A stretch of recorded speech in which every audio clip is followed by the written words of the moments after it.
नमस्कार दोस्तों। पहले मैं आपको 3 तस्वीर दिखाना चाहता हूँ और इन तस्वीरों के हिंदुस्तान एक देश के लिहाज से बहुत महत्व है, इसकी अहमियत है। एक तस्वीर है शेख हसीना की जो बांग्लादेश की पूर्व प्रधानमंत्री हैं। दूसरी तस्वीर है रूस के राष्ट्रपति व्लादिमीर पुतिन की और तीसरी है तिब्बत के आध्यात्मिक, धार्मिक, राजनीतिक गुरु दलाई लामा की। और इन तीनों नेताओं का 3 अलग-अलग देशों से संबंध है, लेकिन इन सब का भारत से लेना-देना है। यह भारत की साख, भारत एक दोस्त के लिहाज से कितना ताकतवर और डटा रहने वाला देश है, कितना भरोसेमंद है। अगर वो आपके साथ बतौर दोस्त खड़ा है, तो वो हर हाल में डटा है, इस बात का कितना बड़ा प्रमाण है। इन तीनों तस्वीरों से मैं बारी-बारी से आगे बढ़ूँगा, सिर्फ़ इसलिए कि शेख हसीना के नाम से एक सज़ा सुनाई गई है बांग्लादेश में, फांसी। उस फांसी के लिए बांग्लादेश की सरकार भारत की सरकार पर इस बात का आग्रह कर रही है या दबाव डाले हुए है कि आप शेख हसीना को लौटाइए, क्योंकि यह बांग्लादेश का मामला है और यहाँ की एक कोर्ट ने उनको मौत की सज़ा सुनाई है। क्या हिंदुस्तान शेख हसीना को बांग्लादेश लौटाएगा? बस यह बताने के लिए और क्यों ऐसा नहीं हो सकता है, यह जताने के लिए मैंने दलाई लामा और व्लादिमीर पुतिन को भी साथ-साथ रखा। शेख हसीना के साथ क्या हुआ है?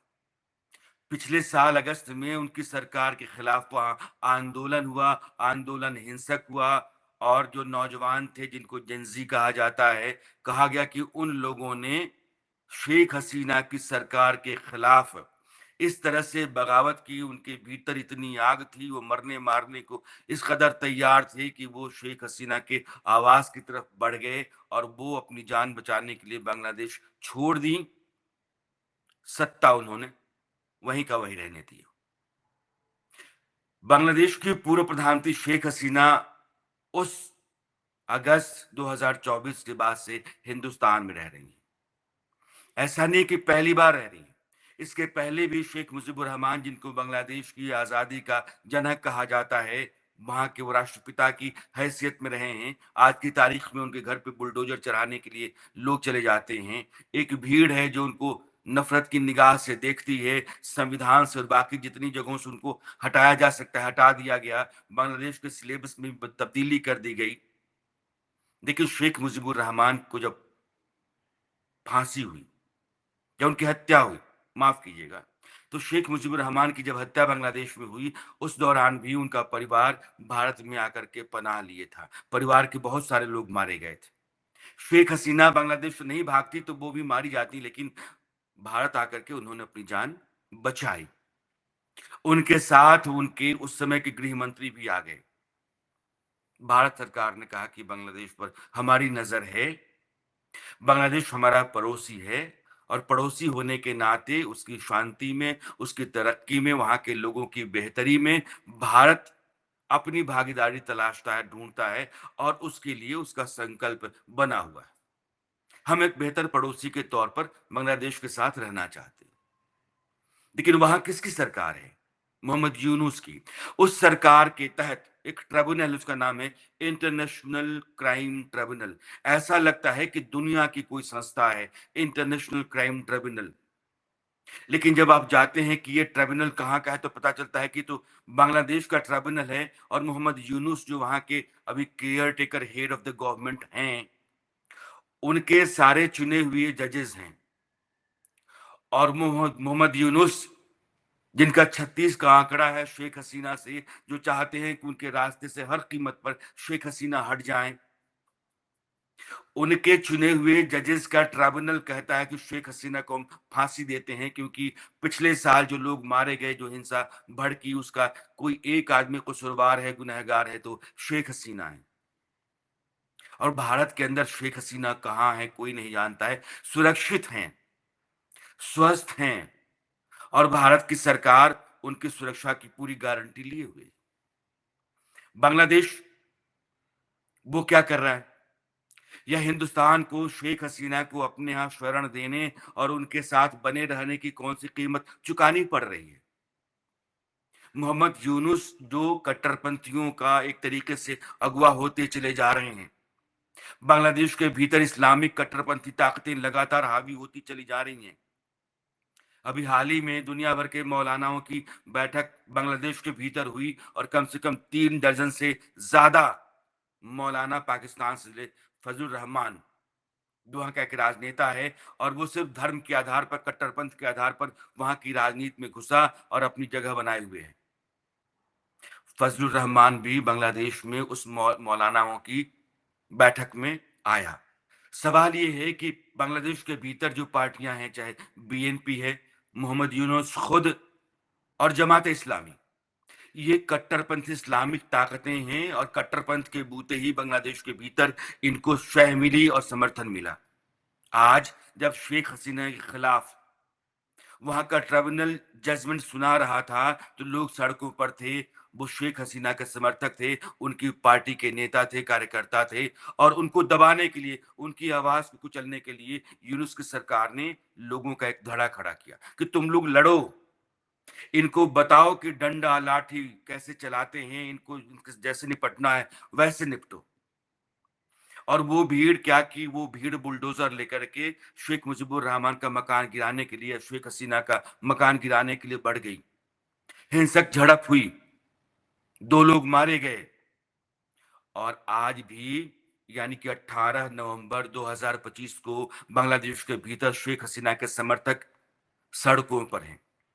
उन्होंने प्रोटेस्ट बुला रखा है कि शेख हसीना को तुम लोगों ने फांसी कैसे दी है, ये ट्रिब्यूनल, इसकी क्या संवैधानिक और कानूनी हैसियत है, जबकि यह एक ऐसी सरकार के जरिए बनाया गया है जिसको बांग्लादेश के लोगों ने चुना ही नहीं है। और यही बात शेख हसीना कह रही है।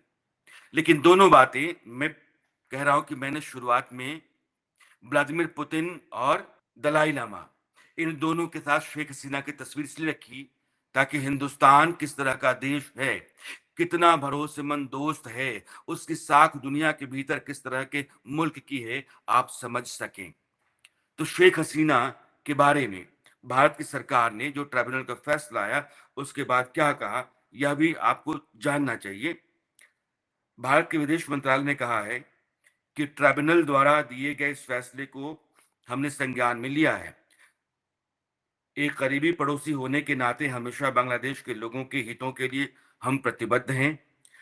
इसमें उस देश में शांति, लोकतंत्र, समावेशिता और स्थिरता को बनाए रखना शामिल है। विदेश मंत्रालय ने भी यह भी कहा कि भारत भविष्य में भी बांग्लादेश के सभी पक्षों से रचनात्मक और सकारात्मक तरीके से जुड़ा रहेगा। भारत का स्टैंड है कि हम बांग्लादेश के सकारात्मक और रचनात्मक विकास के साथ जुड़े हुए हैं। इससे पहले क्या कहा सरकार ने? इससे पहले की जो लाइन है उसमें हम कह रहे हैं कि उस देश में शांति, लोकतंत्र, समावेशिता और स्थिरता को बनाए रखना शामिल है, यानी कि हमारी प्रायोरिटी में। और शेख हसीना क्या कह रही हैं?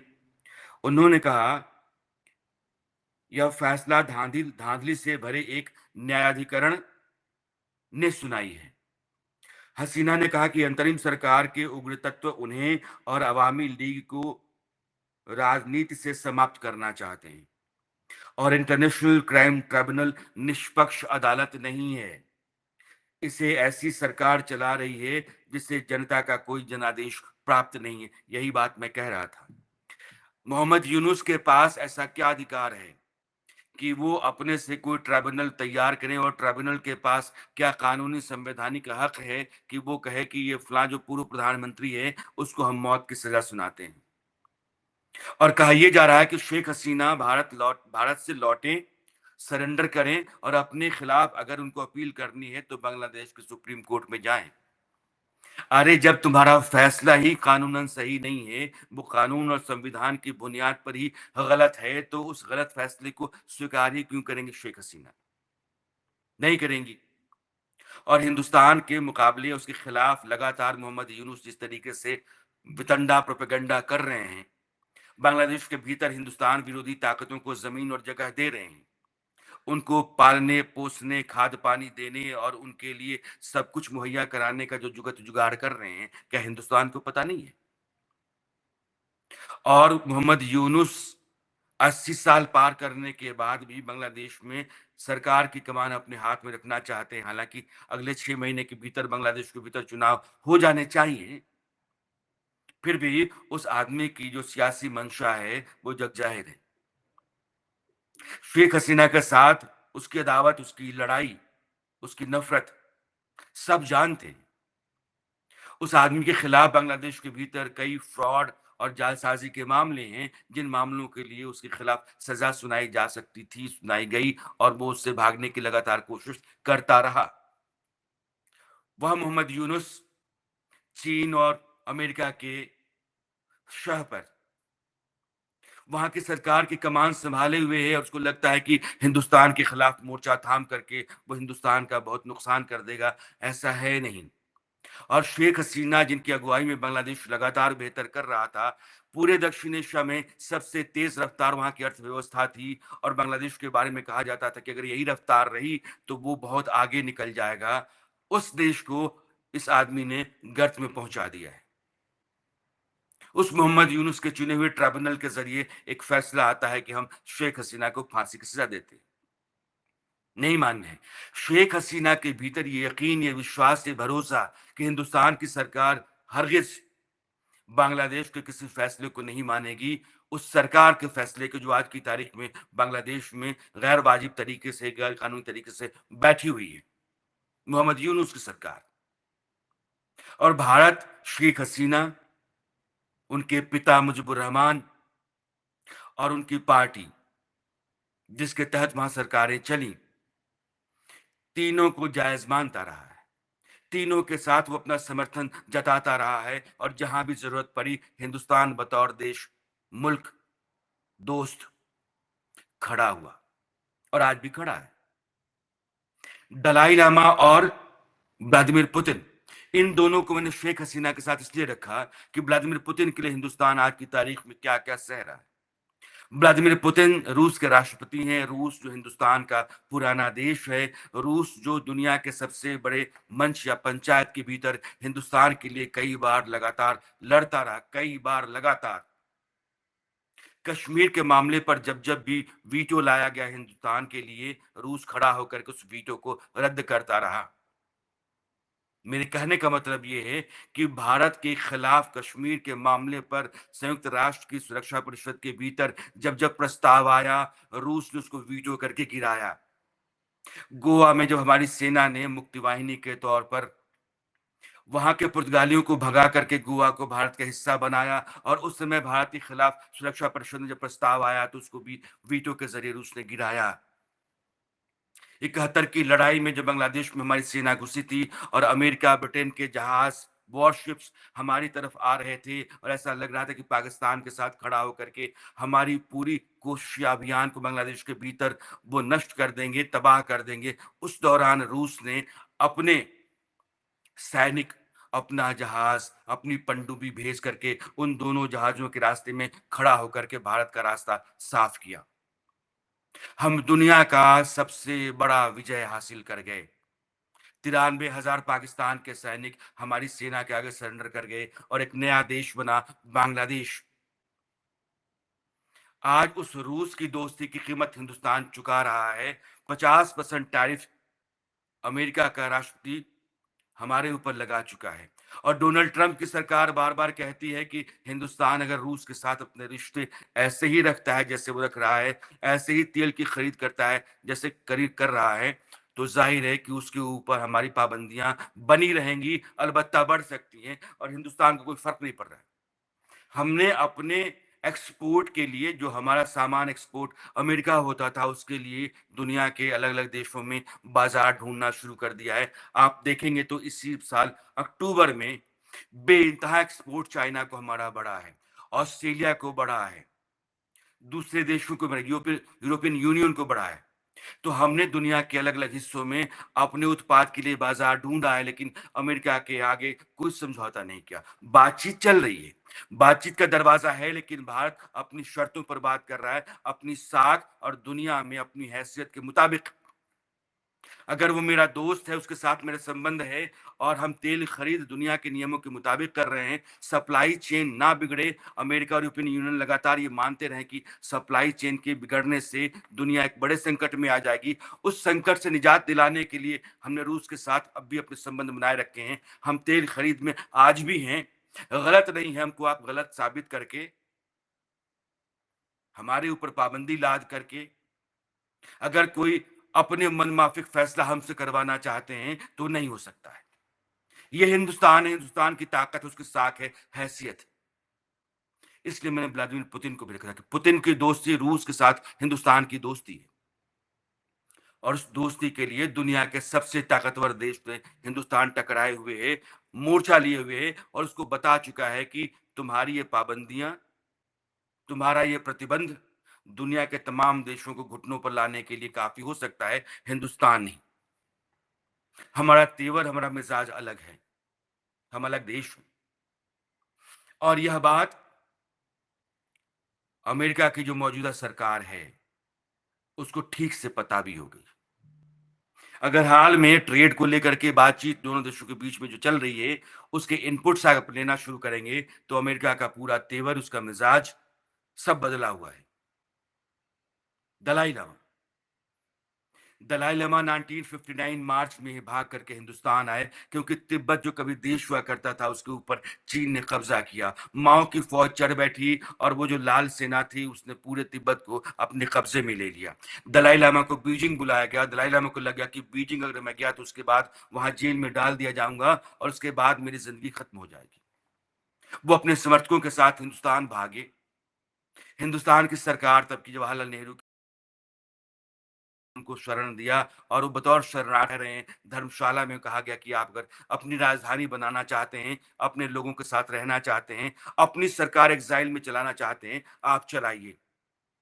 और तब चीन की ताकत थी, और 62 की लड़ाई अगर हमने लड़ी है, जिसके कारण को लेकर के तरह तरह की बातें कही जाती हैं, स्पष्ट रूप से कभी भी साफ नहीं हुआ कि चीन ने भारत के ऊपर हमला क्यों किया।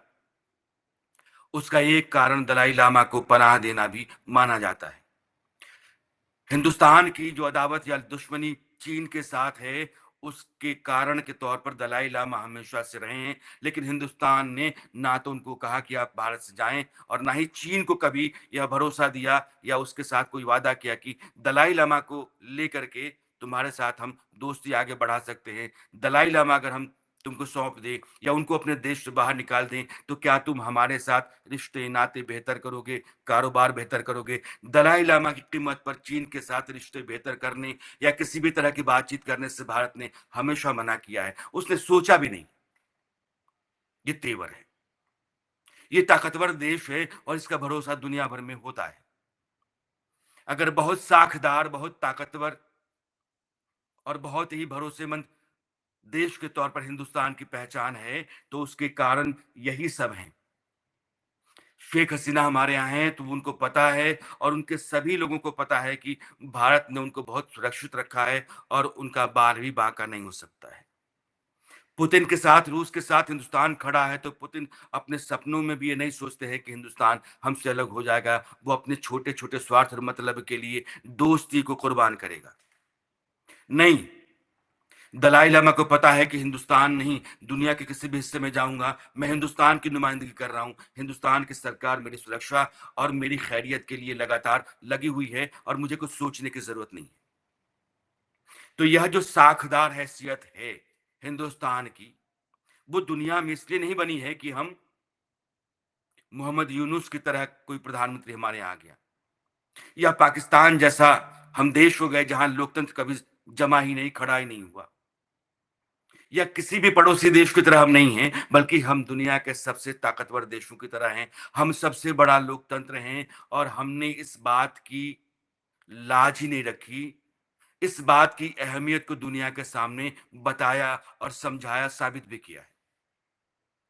दुनिया जानती है कि एक मजबूत, भरोसेमंद, स्वस्थ और समृद्ध लोकतंत्र का देश भारत, और भारत की सरकारें चाहे जो भी हों, अंतर्राष्ट्रीय मोर्चों पर और संधि, समझौते, दोस्ती, इन सब लिहाज से जहां कहीं भी वो खड़ा है, उससे डिग नहीं सकता है। और यह नहीं डिगना ही भारत को एक बहुत ही अजेय, दुर्जेय, बहुत ही साखदार, शक्तिशाली